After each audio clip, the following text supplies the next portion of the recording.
안녕하세요. 한인가정상담소 김선희입니다. 지금 저희가 몇 번에 걸쳐서 미국 내 한인 종교 지도자들을 위한 가정폭력 교육 프로젝트를 진행을 하고 있는데요. 오늘은 가정폭력 피해자분들, 생존자분들을 위한 리소스에 대해서 얘기를 해볼게요. 당연히 이런 가정폭력 생존자분들을 도와주시는 종교 지도자분들한테 이런 것들을 좀 알고 가정폭력 생존자분들과 그분들의 가족분들을 도와주는 종교 지도자분들한테 그분들한테 도움이 될 수 있는 리소스들, 정보를 가지고 있는 것은 중요하잖아요. 그래서 그런 것들을 오늘은 조금 나눠보는 시간을 가지겠습니다. 우선은요, 지금 이 비디오를 어디에서 보시는지 몰라요. 그래서 뭐 LA 지역인지, 뭐 미국인지, 뭐 한국인지, 뭐 호주인지, 그래서 제가 뭐 당연히 지역에 해당하는 번호나 이런 것들을 나누지는 못할 것 같아요. 만약에 이런 것들이 좀 더 알고 싶다, 번호를 좀 알고 싶다 이러시면 저한테 개인적으로 댓글이나 아니면 이메일을 주셔도 괜찮고요. 또 오늘은 그냥 뭐 간단하게 이러한 것들이 있다, 뭐 이러한 도움들을 받으실 수 있다, 이 정도로만 조금 얘기를 하고 넘어가도록 하겠습니다.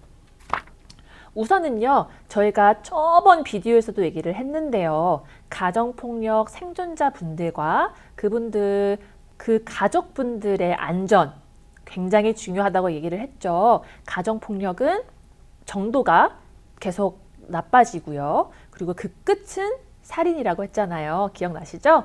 그렇기 때문에 가정폭력 생존자분들과 그 가족분들을 위한 안전에 대한 리소스, 정보를 아는 것들은 굉장히 중요해요. 당연히 응급 상황이라면, 그리고 생존자분들이 원하신다라면 911 경찰에 신고를 하실 수도 있으시고요. 도움을 청하실 수 있으세요.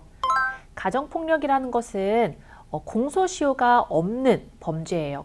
그게 무슨 말이냐면 굳이 어제 일어나지 않은 일이라도 신고가 가능하다라는 말이에요. 한마디로 내가 1년 전에, 뭐 2년 전에 가정폭력을 당했는데 이것들을 신고하고 싶다라고 생각을 하신다면 신고를 하실 수 있어요.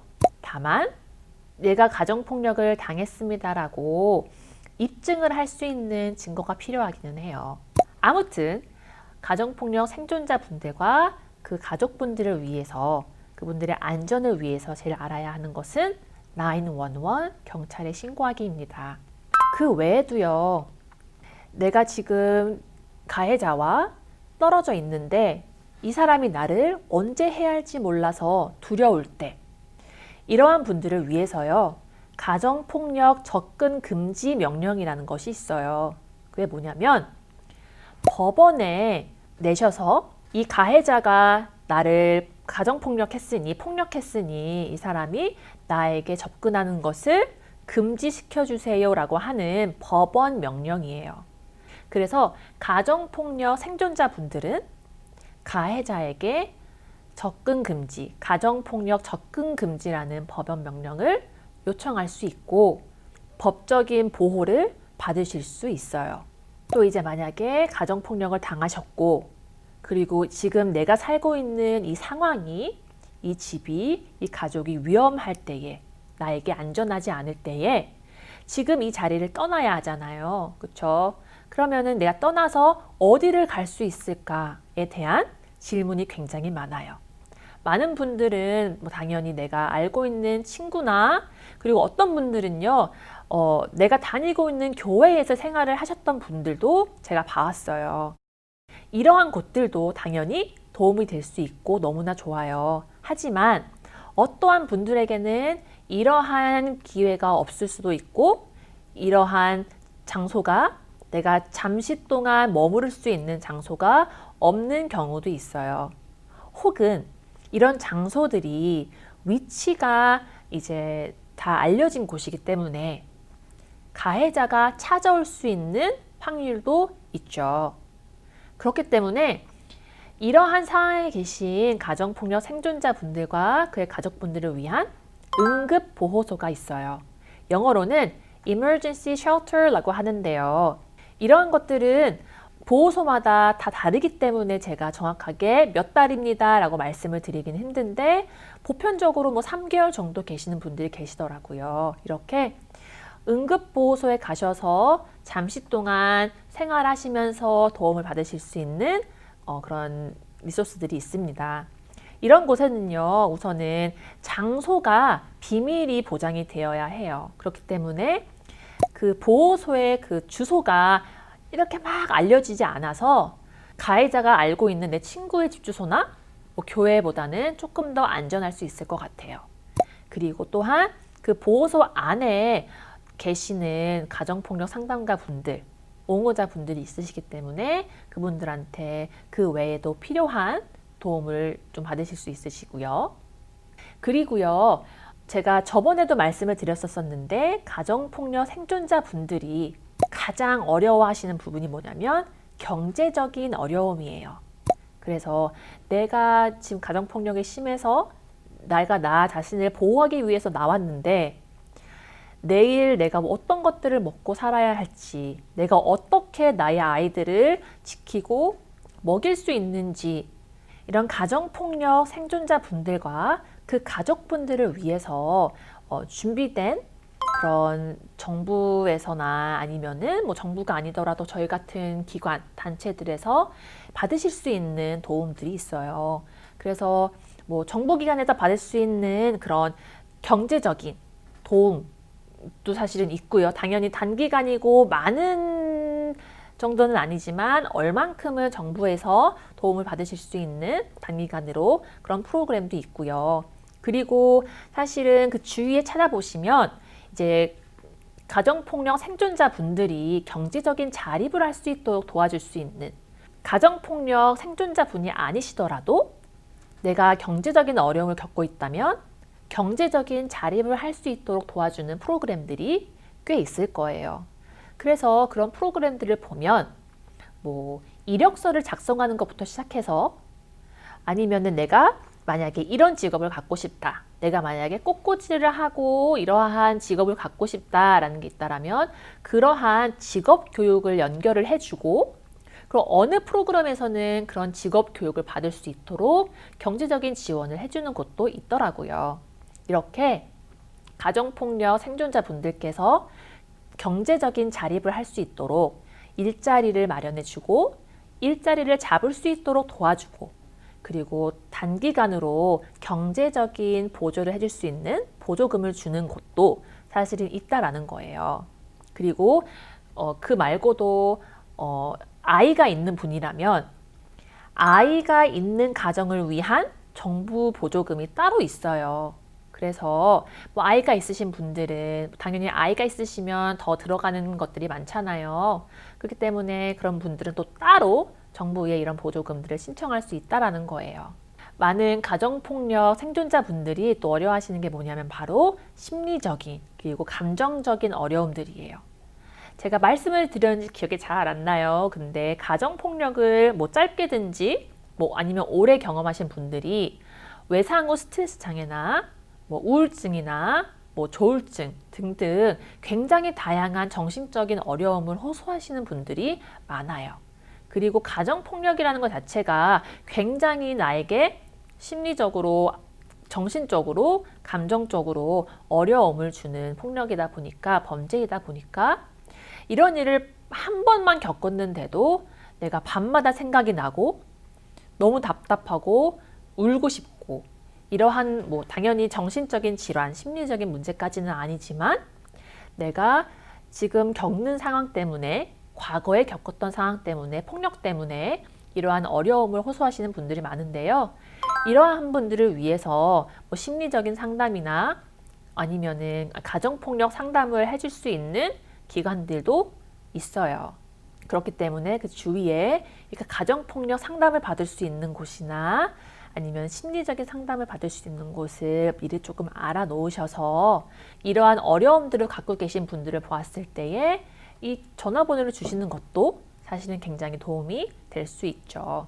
그리고 많은 가정폭력 생존자분들을 도와주는 기관들은요, 대부분 가정폭력 생존자분들이 내셔야 하는 그런 fee, 리스크가 굉장히 적거나 없는 확률이 많아요. 그렇기 때문에 부담 없이 이러한 기관들로 이제 가정폭력 생존자분들을 연계해 주시면 좋아요. 그리고요, 법률적인 문제들 굉장히 많죠. 이혼을 하실 때에 아이 양육권이나 굉장히 생각할 것들이 많잖아요. 그리고 어떻게 보면 가정폭력 접근 금지 명령도 법원이 연계가 되는 법률적인 문제잖아요. 이러한 법률적인 문제들은요, 정말로 필요한 문제임에도 불구하고 정말로 필요한 그런 서비스임에도 불구하고 나 혼자는 절대로 할 수 없는 일들이에요. 이제 법원을 찾아가서 이런 것들을 하고 내가 법률적으로 뭐를 하고 이런 것들이 가정폭력 생존자분들한테는 굉장히 힘든 일이에요. 그래서 내 주위에 있는 법률 보조단체들의 리스트를 알고 그래서 가정폭력 생존자분들이 법률적인 필요가 있을 때에 이런 법률 보조재단의 번호를 주고 연계를 시켜줄 수도 있습니다. 그리고요, 제일 중요한 거는요, 이러한 리소스들을 아는 것도 굉장히 중요하고 그리고 굉장히 필요해요. 하지만 혹시라도 이런 것들을 다 리스트를 알고 리소스를 아는 것이 힘들다라고 하면 가정폭력 서비스를 하는 가정폭력 기관이나 단체의 번호를 아는 것도 굉장히 중요해요. 미국 내에는요, National Domestic Violence Hotline, 미주 가정폭력 핫라인이라는 게 있어요. 이 핫라인 번호는 지금 밑에 나가고 있는데요. 이 번호를 통해서 미국 전역에서 운영을 하는 핫라인이기 때문에 가정폭력 생존자, 그리고 내가 어디 있든지 간에 그 지역에 있는 그런 가정폭력 기관들을 연결을 해줄 수 있거든요. 다만 이 핫라인은 한국말로 운영이 되진 않고 영어로만 운영이 되기 때문에 영어를 해야 하는 그런 고충은 있지만 그래도 필요하시면 National Domestic Violence Hotline 미주 가정폭력 핫라인 번호로 연락하실 수 있고요. 그리고 나는 한국말이 편하다라고 하시는 분들은 저희 한인가정상담소 가정폭력 핫라인 번호가 있어요. 이 핫라인 번호도 지금 나가고 있죠. 888-979-3800 번호인데요. 저희 가정폭력 핫라인에도 연락을 주셔서 가정폭력에 대한 다양한 문의나 아니면 도움이 필요하신 분들이 있으면 연결해 주실 수도 있어요. 그 외에도 내 주위에 내 동네에 있는 가정폭력 기관들에 대해서 알고 번호를 알아두는 것도 굉장히 중요해요. 이러한 리소스들을 가정폭력 생존자분들한테 드렸을 때 처음에는 이분들이 저는 조금 마음의 준비가 안 됐어요 라고 하시는 분들도 있고 조금 꺼려 하시는 분들도 있고 어떤 이유에서든지 조금 이런 것들을 얘기하기를 조금 무서워하시는 분들도 있을 거예요. 이런 분들한테 이런 리소스들이 어떻게 도움이 될 수 있고 어떤 도움이 되고 그리고 이런 것들에 연락을 해서 도움을 받는 게 왜 중요한지에 대해 설명을 해주시면 굉장히 좋을 것 같아요. 이제 오늘이 마지막인데요. 이렇게 지금 몇 번에 걸쳐서 저희가 가정폭력에 관련된 이런 내용들을 공부를 했는데요. 도움이 되셨는지 모르겠네요. 도움이 되셨으면 좋겠고요. 그리고 제가 매번 말씀을 드리다시피 저희 이제 가정폭력에 관련해서 문의를 하시거나 궁금하신 내용이 있다라면 댓글을 남겨주시고요. 그리고 밑에 나가고 있는 제 이메일 주소로 문의를 주셔도 됩니다. 그러면요, 이렇게 몇 번에 걸쳐서 종교 지도자 분들한테 가정폭력에 대한 교육을 할 수 있어서 너무나 좋은 시간이었고 그리고 지금까지 이 비디오를 봐주시고 가정폭력에 관심을 가져주시는 종교 지도자 분들께 감사하다는 말씀을 드리고 싶습니다. 감사합니다.